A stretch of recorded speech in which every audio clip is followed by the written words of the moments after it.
తెలుగు రాష్ట్రాల ముఖ్యమంత్రులు రేవంత్ రెడ్డి, చంద్రబాబు నాయుడుల మధ్య శనివారం సాయంత్రం జరిగే సమావేశంపై ఇరు రాష్ట్రాల్లో ఆసక్తి నెలకొంది. ఈ కీలక భేటీకి తెలంగాణ రాష్ట్ర అధికార యంత్రాంగం అన్ని ఏర్పాట్లను పూర్తి చేసింది. బేగంపేటలోని జ్యోతిరావు పూలే ప్రజాభవన్లో జరిగే సీఎంల భేటీలో ఆంధ్రప్రదేశ్ పునర్విభజన చట్టంలోని సమస్యలు 9-10 షెడ్యూల్ అంశాలే ప్రధాన అజెండాగా 10 అంశాలపై చర్చ ఉండబోతోందని తెలుస్తోంది. సాయంత్రం 6 గంటలకు ప్రారంభమయ్యే ఈ సమావేశం రాత్రి 10 గంటల వరకు కొనసాగే అవకాశం ఉందని చెబుతున్నారు.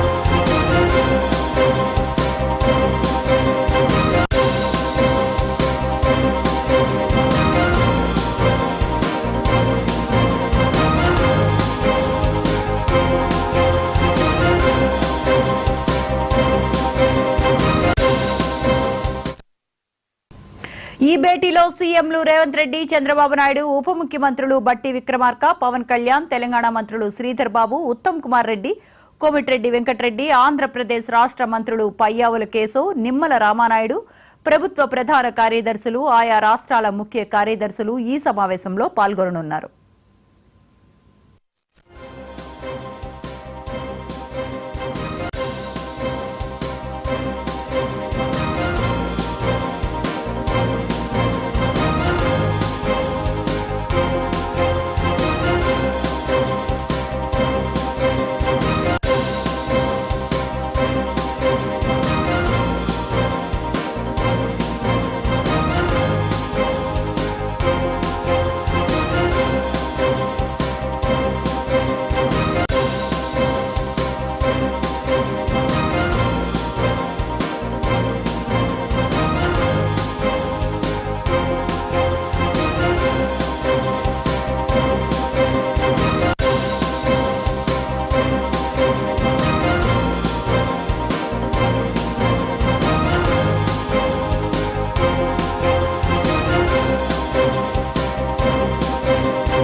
తెలుగు రాష్ట్రాల ముఖ్యమంత్రులు రేవంత్ రెడ్డి, చంద్రబాబు నాయుడుల మధ్య శనివారం సాయంత్రం జరిగే సమావేశంపై ఇరు రాష్ట్రాల్లో ఆసక్తి నెలకొంది.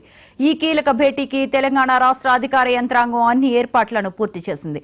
బేగంపేటలోని జ్యోతిరావు పూలే ప్రజాభవన్లో జరిగే సీఎంల భేటీలో ఆంధ్రప్రదేశ్ పునర్విభజన చట్టంలోని సమస్యలు 9-10 షెడ్యూల్ అంశాలే ప్రధాన అజెండాగా 10 అంశాలపై చర్చ ఉండబోతోందని తెలుస్తోంది. సాయంత్రం 6 గంటలకు ప్రారంభమయ్యే ఈ సమావేశం రాత్రి 10 గంటల వరకు కొనసాగుతుందని అంచనా వేస్తున్నారు. అయితే ఇదే అంశానికి సంబంధించిన ఫుల్ అప్డేట్స్ మా కరెస్పాండెంట్ శ్రీకాంత్ లైవ్ లో అందిస్తారు. శ్రీకాంత్,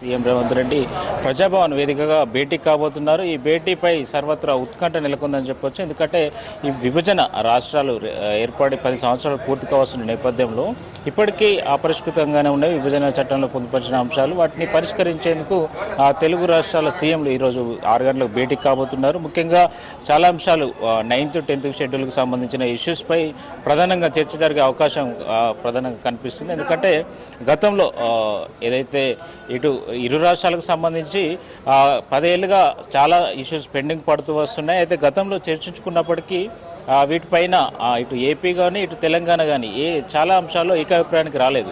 ఇటు 9th షెడ్యూల్కు తీసుకుంటే దాదాపు 91 సంస్థలకు సంబంధించి దీనిపై షీలా మీడియా కమిషన్ కూడా వేయడం జరిగింది అప్పట్లో. అయితే ఈ కమిషన్ సంబంధించి 68 సంస్థల్లో ఇరు రాష్ట్రాలకు సంబంధించి ఏకాభిప్రాయం కుదిరినప్పటికీ ఈ ఆస్తుల పంపకానికి సంబంధించి పూర్తి కాలేదు. దాదాపు 23 సంస్థలకు సంబంధించి ఇరు రాష్ట్రాలు ఇటు తెలంగాణ దీనిపై కొన్ని అభ్యంతరాలు చెప్తూ వచ్చింది. అయితే దీని చిక్కుముడి వీడలేదు. ఈరోజు దానికి ఒక క్లారిటీ వచ్చే అవకాశం ఉందని చెప్పి భావిస్తున్నారు. ఇటు చాలా ఇష్యూస్ క్లియర్ అవకాశం ఉందని చెప్పి భావిస్తున్నారు. అయితే ముఖ్యంగా ప్రధానంగా 10th షెడ్యూల్కు సంబంధించి చూసుకుంటే దాదాపు 142 సంస్థలు ఉన్నాయి. దానిలో దాదాపు 30 వరకు ఏదైతే తెలుగు అకాడమీ కావచ్చు, తెలుగు యూనివర్సిటీ, అదేవిధంగా జేఎన్యూకు సంబంధించి కావచ్చు, అదేవిధంగా అంబేద్కర్ ఓపెన్ యూనివర్సిటీ, దాదాపు ఒక 30 సంస్థల వరకు చాలా చిక్కుముడితో కూడుకున్నటువంటి ఇటు ఇరు రాష్ట్రాలకు సంబంధించి ముఖ్యంగా వీటన్నిటి తేలాల్సి ఉంది. ఇది ప్రధానంగా ఉంది. అయితే దాదాపు ఈ ఫైనాన్స్ కార్పొరేషన్కి సంబంధించినటువంటిది ఇంకా ఏపీ ఆధీనంలోనే ఉంది. చాలా బిల్డింగ్స్ ఏవైతే ఉన్నాయో ఏపీకి అలాట్ చేసినటువంటి ఇటు తెలంగాణకు బదిలీ చేసి భౌగోళికంగా తెలంగాణలో ఉన్నటువంటి ఏవైతే ఆస్తులు ఉంటాయో వాటన్నిటికీ తెలంగాణకే బదిలీ చేసే విధంగా ఇటు కోరనున్నట్టుగా తెలిసింది. అయితే ముఖ్యంగా ఆర్థిక ఇటు ఏదైతే నిధులు ఉన్నాయో నిధులకు సంబంధించి కావచ్చు, ఇతర ఆస్తి పంపకాలు కావచ్చు, వీటన్నిటిపై ప్రధానంగా చర్చించనున్నారు. ఒక కొలిక్కి వచ్చే అవకాశం ఉంది. దీంతోపాటు తెలంగాణ ప్రభుత్వం కొన్ని డిమాండ్లు పెడుతున్నది. ఎందుకంటే ఇప్పటికే ఏదైతే రాష్ట్రం ఏర్పడిన తర్వాత 2 ప్రభుత్వాలు ఏర్పడిన తర్వాత 7 మండలాలు ఏదైతే ఆర్డినెన్స్ ద్వారా కేంద్ర ప్రభుత్వం ఏపీలో కలిపిందో పోలవరం మండలాలు, బ్యాక్వాటర్ మండలాలు, వాటిని తిరిగి అప్పగించాలని చెప్పి ఎజెండాలో ప్రధానంగా ముందు పెట్టినట్టుగా తెలుస్తుంది. అదేవిధంగా ఇటు తెలంగాణ ప్రాంతానికి కోస్టల్ ఏరియా లేదు కాబట్టి, కోస్టల్ కారిడార్ లేనందువల్ల ఏపీలో 1000 కిలోమీటర్ల మేర తీర ప్రాంతం ఉంది కాబట్టి అందులో భాగం ఇవ్వాలని చెప్పి కొత్తగా తెలంగాణ ప్రభుత్వం కోరనున్నట్టుగా తెలుస్తుంది. అదేవిధంగా ఇటు పోర్టులు ఏవైతే ఉన్నాయో ఇటు మచిలీపట్నం కావచ్చు, ఇతర 3 గంగవరం ఈ పోర్టులలో ఇటు వాటా కావాలని చెప్పి ఇటు తెలంగాణ ప్రభుత్వం అడుగుతున్నటువంటి పరిస్థితి. అదేవిధంగా తిరుమల వెంకటేశ్వర స్వామి అంటే తెలుగు ప్రజల ఆరాధ్య దైవం అని చెప్పి అందులో అంటే టీటీడీలో భాగస్వామ్యం ఇవ్వాలని చెప్పి కూడా ఇటు తెలంగాణ ప్రభుత్వం తన డిమాండ్లో పెట్టనున్నట్టుగా తెలుస్తుంది. అయితే ముఖ్యంగా వీటితో పాటుగా 7 మండలాలకు సంబంధించి ఒక 5 గ్రామాలు ఇటు భద్రాచలంలో మరి ఇప్పటికే రిప్రజెంటేషన్ ఇస్తూ వస్తున్నారు. ఇటు ఏపీ ప్రభుత్వానికి కావచ్చు, తెలంగాణ కావచ్చు. అయితే 7 మండలాలకు సంబంధించి గత 10 ఏళ్ళుగా ఈ ఇష్యూ కొనసాగుతూ వస్తుంది. అయితే తెర మీదకి ఇరు రాష్ట్రాల సీఎంలు సామరస్యపూర్వకంగా పరిష్కరించుకుందామని వచ్చిన నేపథ్యంలో 7 మండలాలతో పాటు ఏదైతే 5 గ్రామాలు ఉన్నాయో భద్రాచలం సమీప గ్రామాలు, ఎందుకంటే భౌగోళికంగా తెలంగాణకు దగ్గరలో ఉన్నాయి, ఆ భద్రాచల ప్రాంతంలో ఉన్నాయి. ఈ గ్రామాల ప్రజలు ప్రధానంగా ఇబ్బంది పడుతున్నా వారు మమ్మల్ని తెలంగాణలో కలపాలని చెప్పి వారు ఇప్పటికే వినతి పత్రాలు ఇస్తూ వస్తున్నారు. వాళ్ళు ఏకగ్రీవ తీర్మానాలు చేసి కలప అని చెప్పి 2 ప్రభుత్వాలను కోరుతూ వస్తున్నారు. ఈ 5 గ్రామాలు పిచ్చికలపాడు, కన్నాయిగూడెం, పురుషోత్తపట్నం, గుండాల, ఏటపాక ఈ గ్రామ పంచాయతీలు అయితే భౌగోళికంగా తెలంగాణకు దగ్గరగా ఉంటాయి. అయితే దీనిపై ఒక క్లారిటీ వచ్చే అవకాశం ఉంది. ఎందుకంటే ఈ గ్రామ ప్రజలు మాత్రం చాలా ఆసక్తిగా ఆశతో ఎదురు చూస్తున్నటువంటి పరిస్థితి. ఈ డెవలప్మెంట్కు ఈ 5 గ్రామాల ప్రజలు అటు తెలంగాణ నుంచి కానీ ఇటు ఏపీ నుంచి కానీ సహకారం లేక దూరంగా ఉంటున్నటువంటి పరిస్థితి ఉందని చెప్పి ఆవేదన చెందుతున్న నేపథ్యంలో వీటిపై కీలక నిర్ణయం తీసుకునే అవకాశం కూడా కనిపిస్తుంది. ముఖ్యంగా ఇరు రాష్ట్రాల సీఎంలు భేటీలో ప్రధానంగా ఇటు ఏదైతే ఉమ్మడి ఆస్తులు ఉన్నాయో ఆ ఆస్తులకు సంబంధించి ప్రధానంగా చర్చిస్తారు. ఆస్తులు అంటే ప్రధానంగా ఇటు ఫైనాన్స్ కార్పొరేషన్ కావచ్చు, దక్కన్ ఇన్ఫ్రా కావచ్చు, ఏదైతే ఢిల్లీ ఉందో దాని ఆస్తుల విషయం కావచ్చు. ఇప్పటికే విద్యుత్ సంబంధించి దాదాపు 24,000 కోట్ల బకాయి ఉంది, ఏపీ మాకు చెల్లించాలని చెప్పి ఇటు తెలంగాణ డిమాండ్ చేస్తుంది. తెలంగాణ మాకు 7,000 కోట్ల బకాయి ఉందని చెప్పి అటు ఏపీ డిమాండ్ చేస్తుంది.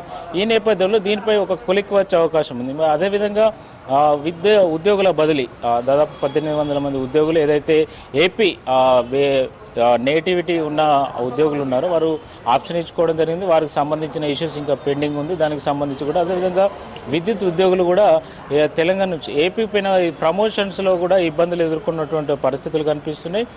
దీనికి సంబంధించి కూడా చర్చకు వచ్చే అవకాశం కనిపిస్తుంది ఉద్యోగుల అంతరాష్ట్ర బదిలీలకు సంబంధించి.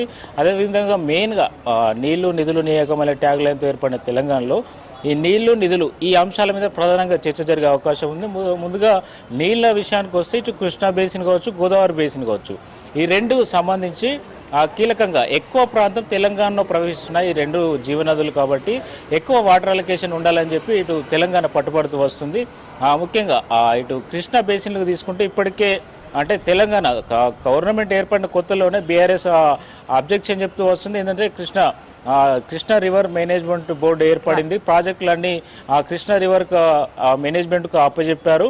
ఇటు ఏపీకి తలొగ్గారని చెప్పి ఏదైతే ఇటు బీఆర్ఎస్ ఆరోపిస్తూ వస్తుందో ఇటు కాంగ్రెస్ ప్రభుత్వం దీన్ని ప్రతిష్టాత్మకంగా తీసుకుందని చెప్పొచ్చు. ఎందుకంటే రెండు రాష్ట్ర ప్రభుత్వాలు ఇటీవల తమ ఎన్ఓసిలో దాదాపు ఈ కృష్ణా రివర్లో 2000 టీఎంసీల వాటర్ ఉంటుందనేది ప్రధానంగా మెన్షన్ చేశారు. ఇందులో 1100 టీఎంసీలు ఏపీ కావాలని అడుగుతుంది, 955 పైచిలకు టీఎంసీలు ఇటు తెలంగాణ కావాలని అడుగుతున్న పరిస్థితి కనిపిస్తుంది. అయితే ఈ వాటర్ అలొకేషన్ గతంలో 2014లో 5842 రిజిస్టర్ ప్రకారం తీసుకుంటే అప్పుడు జల వివాదం కృష్ణాలో వాటర్ అలొకేషన్ చూసుకున్నట్టయితే దాదాపు 512 టీఎంసీలు ఏపీకి కేటాయించారు, 299 టీఎంసీలు తెలంగాణ కేటాయించారు.